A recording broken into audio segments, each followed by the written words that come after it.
Hello, and welcome to the Horror Hags.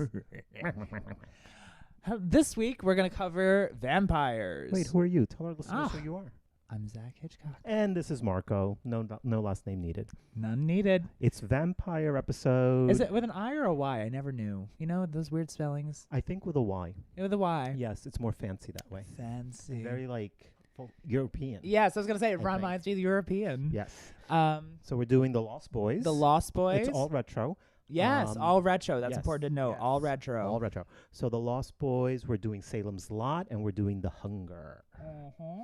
Shall we start with The Lost Boys, Zachary? Let's start with Lost Boys. I really love this movie. Why? My first note is hunky boys, long hair in the 80s, a dream. Yes, that's all we need to know about The Lost Boys. And moving along to the next movie. No, just kidding.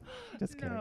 No, but it had some really great moments in here. A really seamless dialogue, I have to say, for an 80s film that really kind of flowed for me. Are you hating on the 80s dialogue? Some of it's really corny, but I mean it's the 80s. But this one kind of flowed really nicely. Are you hating on the 80s? Real, never. Okay, I'm never hating on the 80s. So wait, can we go back to the boys? Yeah, the boys are hot. Oh yes. my gosh, Kiefer Sutherland. I don't know names. I can tell you what they did. Yep. We have the younger brother. Corey Haim. Right. And you said he was matched with another Corey on set. Who was also, so Corey Haim and Corey Feldman, both in The Lost Boys, they were kind of like the kid actors of that era. And they were always together, the two The Corey and Corys. Yeah, they call them the two Corys. The two Corys. Yeah, Got Haim it. and Feldman. Haim is a little brother Yes. who you were inappropriately lusting after. Don't lie. I see that look on your face. And he's cute. All right, he's cute. And then Corey Feldman was the one with the really black hair that he meets. Yes, at the comic he's book store. hot. I'm about him. Really? Mm-hmm. I'm about Kiefer Sutherland. Oh, is he the one who's a bad vampire? He was the lead. The lead bad yeah, vampire. Yeah, and he was hot too. There was one. I don't know if you remember, but the one with the long black hair. His name is Billy Worth. Oh, yeah. Woo-hoo. Google him, people. Billy Worth, super hot. I used to work with his brother at Sony. Really? Yep, back in the day. Jason Patrick, who plays the older brother. Okay. Hot. Yes. Yep. Yes. And there's a scene, I don't know if you remember. There's a scene where they are at an outdoor concert. Yep. And the guy who's playing the sax, his name is this really muscular. I said sexy saxophone concert. There it is. His name is Timmy Capello, and he was famous back then because he was Tina Turner's saxophone player. Oh. Yes, sir. How Mary keep on burning. Yep. All right. So, actually, The Lost Boys. So what else grabbed you from that? Let me just go through my list here. This is a weird comment I put. I said I'm peeking at his comments. I said looking for a job when she was going to get a job at the video rental place. Yeah. She was almost ashamed, whereas today people are just kind of like, I need a job, I'm going to go to the video rental place and get a job. I felt like she did it in a way. This is the mother. And I think it was like kind of stigmatizing either I think looking for work, whether it be a shitty job or not, but also maybe even women working too. I mean, she kind of felt like this weird. No. It was a weird interaction. I didn't get that. I just think the character is awkward. Yeah, she was. She was also the man that she asks for a job. I know, is the vampire. He just gave the whole fucking movie away. Which we usually do spoilers, but that was big. Spoiler. That was huge. Yeah. I also think she was attracted to him, so there was that awkward. I don't think she was ashamed of asking him for a job. Yeah. I think she was nervous because she liked him. True. There was the attraction. Yeah. That's true. Yeah. I don't know. That was it was weird. I think that's what it was in the movie, but I think it was also the director's way of like bringing to light job stigmatization, because they do that very often. And that's another thing too with vampires in horror films too. A lot of the times they put them in roles of society. Like in Lost Boys, it was about young men who were partying and like getting into mischief, and like drugs were huge in the 80s, and like that was their way of They're saying, so huge, I hate to tell you. why? Well, but yeah, that was their way of like characterizing it. And like in the 70s, a vampire is like someone different, someone who moved to an old house, someone mysterious. They always make a vampire like a shady person that like has an architect. It kills That in has order an to eat. architect I mean, to live. in real life. Yeah. So like we'll look for those in all 3 movies. Okay. I actually don't think The Lost Boys was that deep. Like I didn't. It's not supposed to be. No, it's funny and it's like it's almost like an adventure. It reminds me of It in some aspects. Yeah, it's just a bunch of eye candy. Yeah. For gay boys and girls. Cheers. Straight girls. Yeah. Cheers. For us. For us. I also thought it was pretty tame for an R-rated movie. It was rated R for some reason. Really? Yeah. See, that surprises me. Yeah. That really surprises me. And that's when we can talk about, in my opinion, like a product of its time. So back then, we didn't have TV shows like The Walking Dead, even Supernatural, which like they get away with murder. Yeah, they do. It's very gory. It's very intense. And we didn't have that back then. So those movies are automatically R-rated. What else? I'm all over the place today, but did you notice the posters in Corey's room, the little brother? Yes. That was a little bizarre. Very bizarre. Almost like a half-naked Rob Lowe. Yes. Which I thought was hilarious. Yeah, I mean, they had a lot of subtleties that he was gay. Because I even texted you, like, when I was watching it the first time. Oh, that's what you I meant. was like, I had is no he idea. gay? I was like, who's he talking He's about? referring to the little brother. Ah, I see. Yeah. And what I mentioned before, it's like, and I'm looking at my notes now, it's fluff, it's eye candy. Yep. It doesn't really have much to say. Like, you got some subtext there that I wasn't in tune with. Some, and I think I was looking for it. I did write down subtext. Maybe it's about the alienation of being a teenager. See? I think that's overreaching. That's what I was wrote it telling you. down. That's what I'm trying to talking about. Parents not understanding. Yes. See. Only the brothers and his friends. Okay. Who's blah, crazy blah, now? blah, blah. Yeah. You could really get into well, it if you you are, want to get into it. You are crazy, but that's can we talk about Diane Wiest, who plays the mother? Yes. She's a treasure. Yes. A she's treasure. So cute. She's so good. She has this like cute little face. Yes, and she's a great, actually, comedic actress.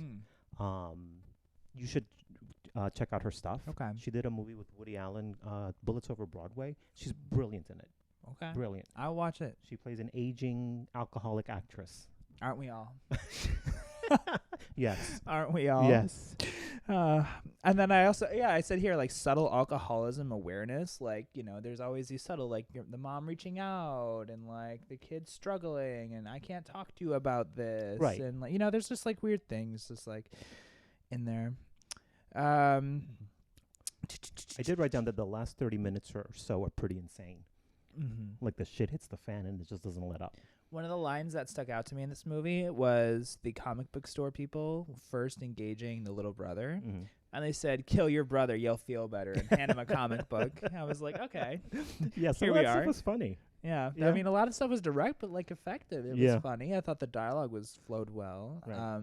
I thought it felt real. The dialogue felt real. It didn't feel like acting or forced. It felt like they were just talking at some points, which I thought was really cool. And then you could also, in all of these movies, people, the synth overload in music was the 80s. It was amazing. Yep. I would watch it just for this, like, classic horror reel of, like, sound effects and synthesizers and, like, little transitional songs. Like, even those are just It's funny. That's one of the notes that I wrote. When I've seen it before, obviously. I think twice. Once when it first came out, and then I want to say last year at some point. And then when I played it recently to do this podcast, I wrote down that the title song brings back a lot of memories. Yeah. Because back then it was kind of like a popular song. Yeah. And it was like, there's a chorus. It's kind of almost religious, the song. I think it quotes the Bible. But it's like a really catchy pop song. Yeah. So that was fun. Do you think it's dated? The movie itself? Yeah. Ish. Yeah. Ish. I think it's kind of out of touch. The look. It's out of the look. Well, it was in touch for the times. No, sure. It just hasn't dated. It didn't date itself well. If I've watched this, I think I would watch it on a Disney Channel. I think it reminds me of Hocus Pocus, but earlier. It's very different from Hocus Pocus. Oh, can we do a special Hocus Pocus? We can. Okay. Good people, if you don't know, I'm a huge Bette Midler fan. Yeah, we can. We could do Hocus Pocus. But what I'm saying is, like, just the style it was filmed in. Right, that's what I mean. That's what I'm getting at. Like, the style of it was reminding me of, like, It and Hocus Pocus. And it was almost like a story rather than a horror movie. you know, Yeah. with like horrific looks, you know, blood and gore, and sure, it was nasty, but like, it reminded me more of like a horror story. I was the colors and the Yes. stylistic. You know what that flourishes reminded me the- of was yeah. the first Suspiria. You remember Oh, there the you go. colors in There that you movie go. Yep, reminded yep. me a lot of it. Yep. Mm-hmm. Yep, absolutely. And that's why I was sitting there thinking, I'm like, this is I don't know if this movie's dated. I mean, the hairstyles were dated. Yes. The clothing was dated. 'Cause it was I the like a little 80s. leather. That's good to know. I like a little leather. Okay. Yeah. That's good to know. But yeah, I was wondering, like, because you're from we say this all the time, but I think it's part of our show that it's two very different generations and their perspective, right? Right. You, the younger, me, older.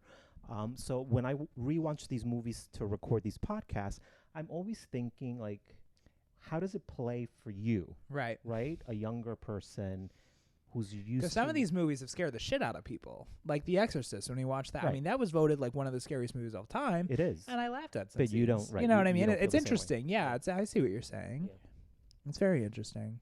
Because, like, what is, like, scary now? You know, to who? What is scary to who? Nothing is scary to me. Right, but you're... Not anymore. I mean, I was absolutely terrified when I saw The Exorcist. I couldn't sleep for a week. Exactly. Yeah. Exactly. The Lost Boys isn't scary. No. It's more stylish. It's Again, fun. no. Right. It's like a horror story. Yeah. Reminds me a lot of It. You know, we like the people, we like the characters, the dialogue is good, you know, the Right. monster is like creative. Like the eyes in those people were so cool to look Yeah, at. You know, yeah. they really did the makeup well. They did. Mm-hmm. Yeah. Okay. Let's see. Shall we move on? Yeah, let's move on to Salem's Lot. Okay. Mhm. I love Salem's Lot. Marco's seen this movie a couple of times. This one's the oldest one of the bunch, right? From the 70s. Yes. Yeah, this was the It was, oldest it was a one. TV movie. And I think it was noticeable. It was definitely more noticeably older than the other two. Yeah. It was also a television production, so it probably had less of a budget, Mm-hmm. so that shows a little bit. True. But didn't you fall asleep? I fell asleep twice Twice. watching this damn thing. How could you fall asleep twice? It's 3 hours long, 3.5 Yeah. hours long. The What first time time was I it? watched it was 1 in the morning. Well, that's why you were falling asleep. I know, right? but I had autism and like, oh, I gotta do my podcast, so I like got my movie out and I started it. Mhm. I got about an hour and a half, which I mean, for an hour and a half in, you didn't miss much. I mean, there was a lot of talking, a lot of back and forths, a lot of like, you could tell when they're making the commercial breaks. You can. You- It's called character development, Zachary. I do have to say their characters were. I cared about every single one of these fuckers. That's why they by the talk end to of the each movie. other at the Yeah. beginning of the movie. Yeah. It's character development. Yes, I cared about all of them by the end, That was the point. and I was well rested too.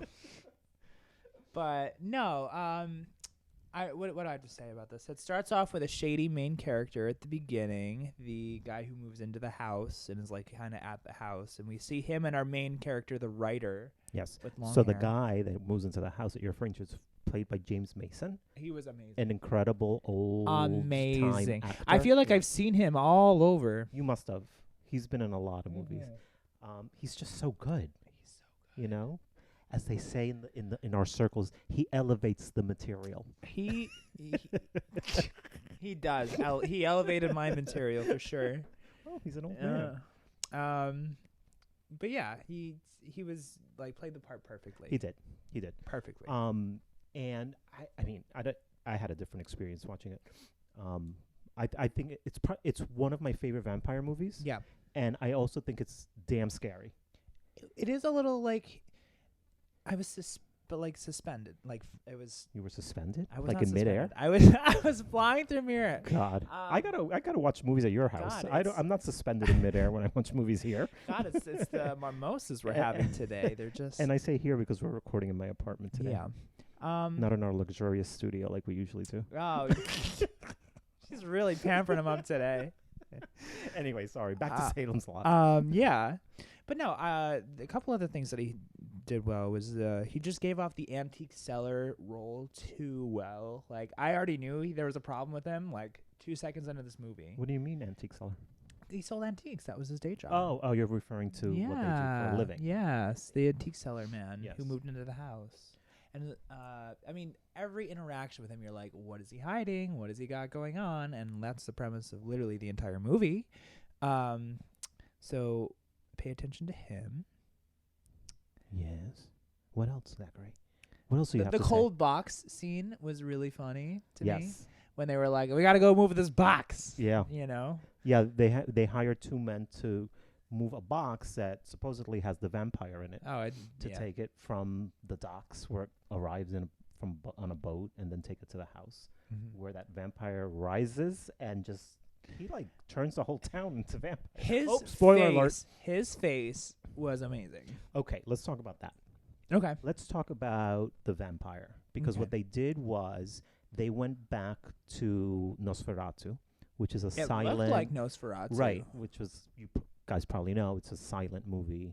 And I said I didn't want to do Nosferatu. Why? Everyone knows Nosferatu. He's are you sure? Spooky vampire. Yeah. Like, I'm actually glad. So, are we ready for trip down memory lane? Trip down memory lane. I'm glad that they went back to the Nosferatu look because when I was a little boy, I remember the first horror movie that I remember seeing was Nosferatu, and it played on PBS, and it was me and my sister. I remember it like it was yesterday. We were little kids.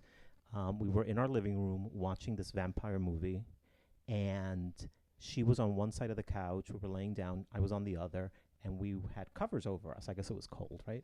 And out comes this vampire, Nosferatu. It's a silent film. I was absolutely terrified. And I think that was the moment where I was like, I love horror movies. Like, I just want to watch every single horror movie that I can possibly watch. So the fact that Salem's Lot went back to the Nosferatu look was nostalgic for me. I think the anticipation of seeing him, too, was a lot. Because we all knew it was coming, right? And we he were all doesn't show waiting up for it. until 2 hours into the 2 movie. hours in. Right. I mean, like, everyone was waiting. I was waiting. You were waiting. I was like, I was going with the flow. You were waiting. I was waiting. In between naps. I was.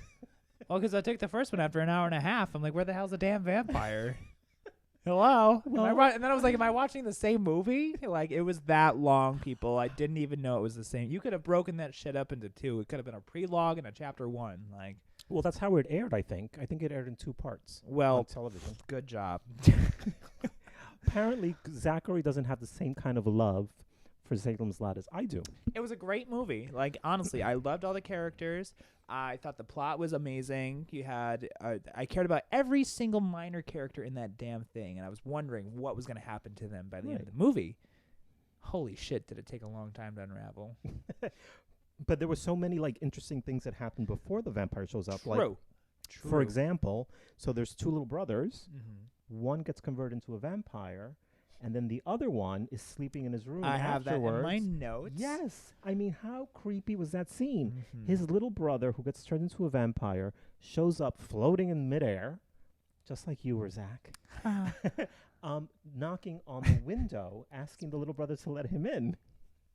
I mean, and he looked like a vampire with the it's those teeth and the eyes. eyes. Yeah. It was terrifying. Mm-hmm. You probably slept through that part, didn't you? You know what I noticed too? He The didn't main he didn't say yes or vampire's no. teeth, the frontal ones were the fangs, not the side ones that you. Right, would it was normally the 2 in It the was the 2 in the front. Right. Like his look was completely just chaotically different. Yeah. And I love that. I love that he was different looking. Yeah. Because I thought the entire movie it was going to be the antique seller. Mm.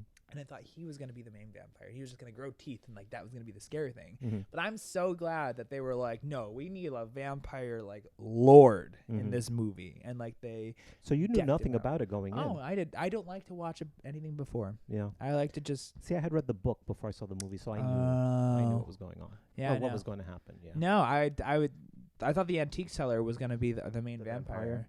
Yeah. And just because how creepy he was, I mean, like I was like vampire. Every dialogue, vampire. That one, there he is. And he wasn't. Nope. Well, a little bit. Yeah. You know what? You remember when he took the dad and just like threw him onto the Yes. wall? Like Was that I laughed during that part. Was that the kitchen scene? No, that was like the ending. Like they're at the end. And the dad of the writer's girlfriend and him went into the castle to save the writer's girlfriend. Right. And he just picked the dad up and like and threw him into the horns. Throw that bitch. right into the horn. There were horns on Yep. the wall. The reason I asked if it was the kitchen scene because that's my second favorite scene in the movie. It's the parents. The Oh kid, yeah. Yep. And was it the priest? Yes. And they're discussing the strange goings on in the town and how it's affecting the little kid and well, he's not so little, but the teenager, their son, and then all of a sudden the vampire shows up in the kitchen. Yep. He makes quite an entrance. Yeah. I mean, I loved it. yeah, This there was was like iconic tremors. scene. Yeah, and windows blasting. I got excited. breaking. I was excited. Well, you were like, finally, some yeah. action in Well, this movie. it was such a tasteful scene. His entrance. But he like rose from the ground. He did, yeah. Which I thought was like perfect entrance for Right. him. And then he smashes the parents' heads against each other. Yep. Boom, they were and then gone. and then in comes Mr. Antique Seller. Yep. And he's like, surrender to the vampire. To the master. Yeah, The to the master. master. And he let the boy go and all that, but Yeah, no, it's good stuff. definitely a good watch if I you thought it was have the scary. time for it. If not, it might be a double decker. Well, Take a break. Yeah, I mean, Zach says if you have time, I say watch it. Absolutely. And do you know, Yes. little fun trivia, that it was also cut down to you should have watched the 2-hour theatrical version. Oops, I didn't tell you that. No, I don't know. I don't like that. I want to see the whole damn thing. Okay. If I'm gonna watch it, All give me right. the whole thing. Yeah, so it was such a success on television when it aired, that what they did was I think they cut it by an hour or maybe a little bit less. They easily could have. And then they whatever, Zach. And then they threw it out theatrically in Europe. Okay. I mean, they did look like little Sweden boys, like they did. The one with the long hair, the blonde. They look like what? Swedish boys? Oh. Like Swedes. The writer did. Does that mean that it would play well in Sweden? Yes, it does, Marco. Okay. Yeah. Are you sure? Uh-huh. Yeah. Okay. Moving on. Can I talk about the director? Please. So it is directed by Toby Hooper. Okay. Salem Slot is. And he is the guy who directed. Well, he became famous with the Texas Chainsaw Massacre. Oh. Yeah. And he's done some great horror movies. Eaten Alive. I mean that title alone. He did Poltergeist. And he did a movie called Life Force.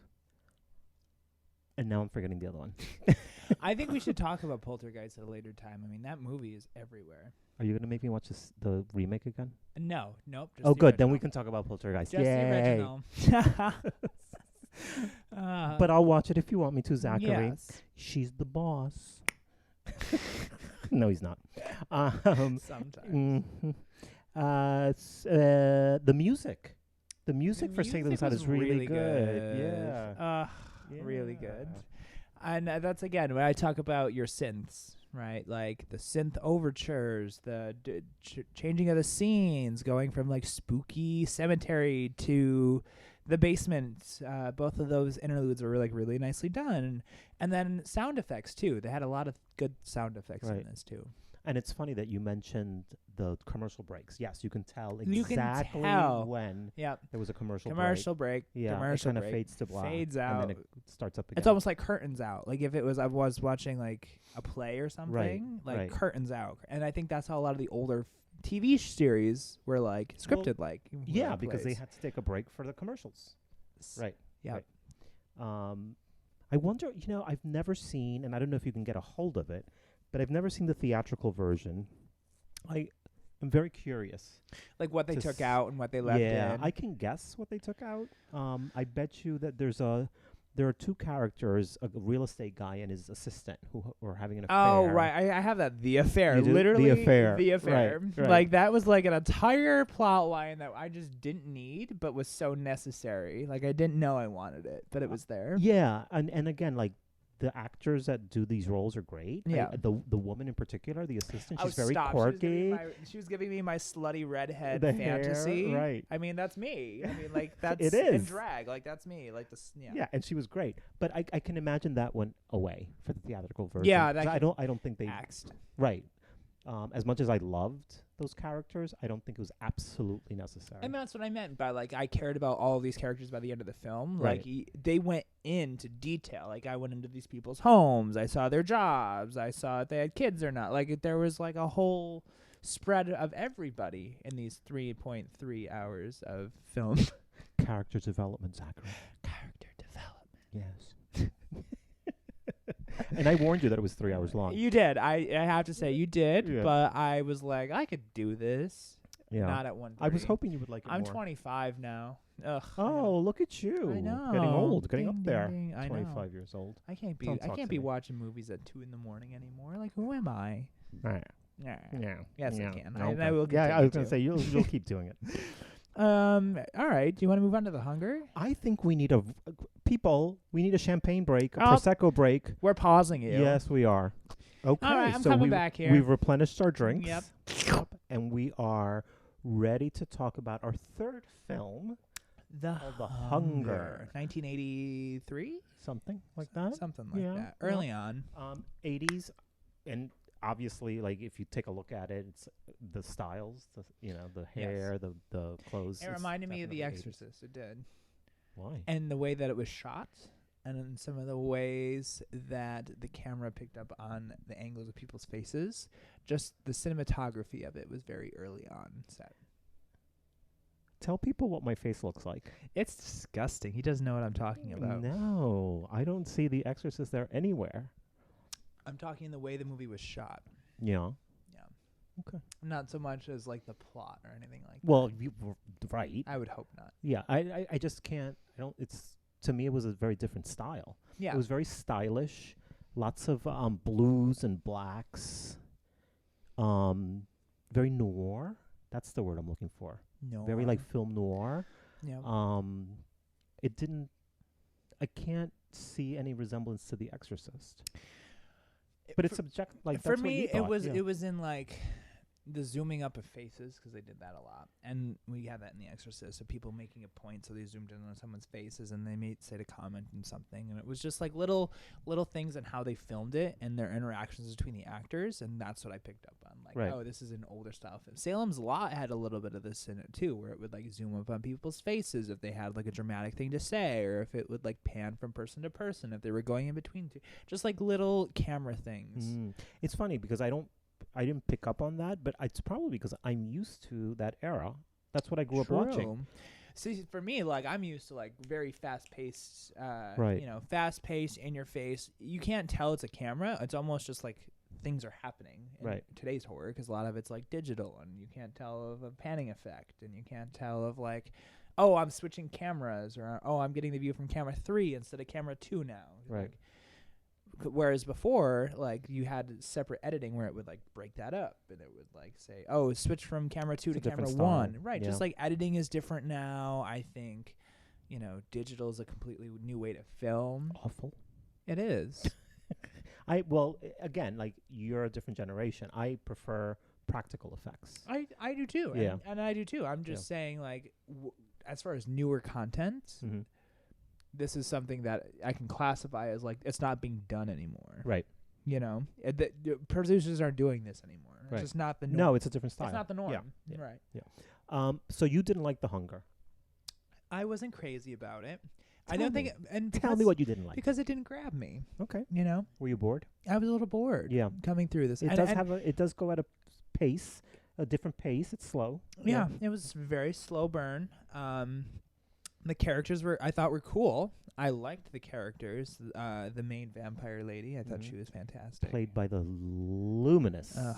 wonderful, beautiful Catherine Deneuve. She played a hell of a part. She Yeah. lived my gay rich woman fantasy of a million suitors. Well, the whole cast was gorgeous. It's Yeah. Catherine Deneuve, David Bowie, and Susan David Sarandon. Bowie was in this I mean, movie, three people. We gorgeous- can't not talk about that. Right. I mean, for all you nostalgia chasers out there, David Bowie, bling, bling, bling, bling, bling, bling, get your rocks off. And he has a brief nude scene in it. It was Woo! fantastic. Yeah, I think it was him. Mhm. I mean, it wasn't a double, I don't think. No. Yeah. David Bowie would have done it nude. That's true. He would have done it nude. He was a true artist. True artist. So I wrote sexy, stylish, gorgeous cast. They were. Right. Oh. The opening scene is great. Yes. It's a scene at a goth club, Yes. and it's intercut with the singer who was in a band called Bauhaus. He was a real singer. And so it intercuts with the singer and the patrons. There's monkeys in a lab, totally different scene. It's yeah, all a lot of intercut. this was like just Yeah. rapid between, trying to give you like a sense of what was happening. Right. Between like evil things happening and the club scene happening and the monkey thing happening and Right. And it's interesting to me how the singer, who's singing a song, by the way, called Bela Lugosi's Dead, how perfect is that?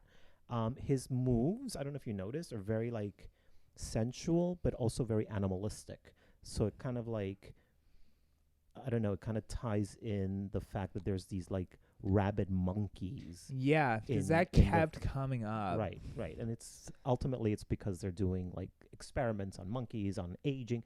Actually, I thought this film was a unlike The Lost Boys, this one had some subtext. Yes. I'm not hating on The Lost Boys. I love The Lost Boys. But this one was about aging. Yeah. And our fear of aging and Yep. our fear of dying. Yeah. And even like the vampires in this movie, they were very untraditional. They didn't have teeth. Like they didn't have fangs. They had teeth. It's Right. not like they didn't have teeth. But they didn't have fangs. You could see their reflection in the mirrors. Yep. They were not adverse to sunlight because they go out They went outside. in the sunlight. Right. And in order for them, because they didn't have fangs, in order for them to feed, they used an ankh Right. with a That Egyptian ankh. an Egyptian ankh, which they wore as a decoration around their neck. The necklace. Right. it's But a lot of necklace. people like commented on it through the film. Oh, we love your necklace. Yeah, boom! And It's boom. yeah, exactly. Boom. They use it to kill people. Oh Yeah, my so I thought it gosh. was interesting that it was more concerned with aging and death than kind of like the traditional vampire story. How'd you feel like when that guy was stiffed by the doctor in the lobby? I was laughing. I was like, When I what? feel like this happens to me every time I go to Wait, the what doctor's. scene was that? When the first husband that we kind of follow, right? Yeah. When he like is sitting in the lobby waiting to see the nurse. That was David Bowie. right. Yeah. When he was sitting there Mm-hmm. and waiting to see her, and he aged and he left, like, and she was just like, just get rid of him, like, don't talk to him, and he'll get tired and he'll leave. Is Right. what she said. And the scene that you're talking about, that Zach is talking about, is so David Bowie, who's a vampire and is supposed to live forever, is suddenly aging. yes. And he's aging rapidly. So he goes to Susan Sarandon, who plays a doctor who's experimenting on these monkeys for anti-aging. So he wants to go to her. He does go to her to see if she can do something about his condition, right? And she makes him wait. It's actually a very funny scene now that you mention it. Yeah. I didn't realize it until now when you said it. It's funny because he's literally sitting in the waiting room waiting for her, and he's aging. Aging. Literally aging. The poor thing. He Yeah. walks in kind of like an early middle-aged man, and Yeah. then he walks out like an old, decrepit. I feel like that every time I go to the doctor. I'm just like, wow, I added 10 years to my life. That was like, it's funny that you mentioned that. it's a cool thing to. I mean, at the time, you watched it seriously because like there was nothing funny about it. There's nothing funny about it, but when you think about it, But when you think it's about it, it's hilarious. Like I'm hilarious. sitting here and I'm aging. I'm sitting Yeah. here and I'm just dying. Yeah, that's funny. Can we talk about Uh. the Susan Sarandon and Catherine Deneuve sex scene? Yes. Oh, Uh, oh. What did you think of it, Zachary? I wanted more. You did? Yeah, I wanted more. I thought it was great. I don't know. Marco, I'm a little lost What? for words. I Why? don't know Because what it's to two say. women having sex? You were Uh, shocked. You had well- no idea. You're like, what is that? No, because I can appreciate love for love. Like I can understand the passion between people, and it Yeah, was yeah. like Why are you lost for words? I don't know. A little verklempt? Yeah, you talk about it. It's trip down memory lane. Uh-uh. This is a quick one though. I saw it in the movies. I was a kid, so yeah. Even back then, I was like, "This is a little slow, right?" Because I wanted like more vampire stuff, right? What I didn't know that it was a Yeah, different type of. It had something different on its mind. But when that sex scene happened between Sarandon and Deneuve, I was a little kid, and I was just like, "Oh my god!"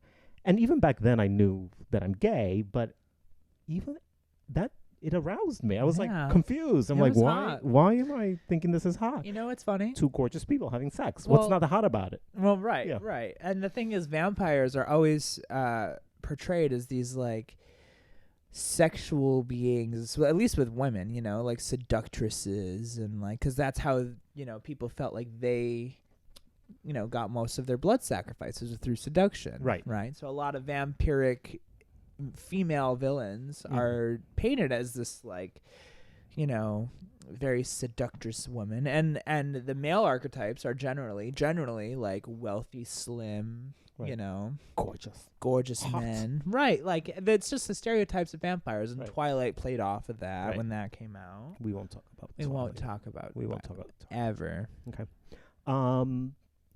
I wrote interesting actors in small parts. So the first scene where they're in that club, that goth club, Yeah. they bring home a couple. Yep. Catherine Deneuve and David Bowie. Their character, Deneuve. I'm probably saying it wrong, but that's how I say it. They That's bring how she home- says it. Is it? Yeah. Oh, she, meaning me. You. I thought you were talking about Catherine. You. Catherine D. Yo. So they bring home a couple, and the woman who they bring home, it's a woman and a man. She's Anne Magnuson, who's like a New York City performance artist from that time. She's wonderful. Willem Dafoe, did you catch that? No. Willem Dafoe has a tiny little part. There's a scene where I think it's Susan Sarandon at a phone booth, and there's two. Oh yes, and he kind of there's a two stupid thugs. junkie or There's- something. And yes. she's like, He yeah. has one line. That was Willem Dafoe. Yeah. Yep. And then John Pankow also has a small part in it, and he's like he had a long career in television. So I just thought it was very interesting to see these like Superstars. well, they're now established actors, right, in tiny little parts over there in the movie. So that was fun. You gotta remember, they weren't always like huge. Well, People yeah, gotta they have had to get their stepping start. That's stones, probably right, Willem Dafoe's yeah. like first One movie of his or first something. movies, right? Got to start somewhere. Gotta start somewhere. Can we talk? So the lead vampire, Yeah. her name is Miriam. Miriam. I didn't like her. I didn't. She has all of her. So for some strange reason, and I can't quite figure it out, I don't think the movie really explains it that well. She converts these people to vampires, and she promises them that they'll live forever, but they don't. They No. kind of like die at some point. And she has them all stored in her attic. And it's like a bunch of people that have died that she's converted. And I'm like, but they're not quite dead. They're kind of like alive, but not. They're almost like zombies. Yeah. And I was like, why does she keep them up there? Is she selfish? She's doing this just so that she's not alone for the rest of her life? Well, not forever, right? Because she's not going to Right. die. Apparently, she doesn't die. Well, she kind of does. Spoiler alert. She does die, Yeah. but not by like time, you know, as one would. It's funny because that ending was tacked on by the studio.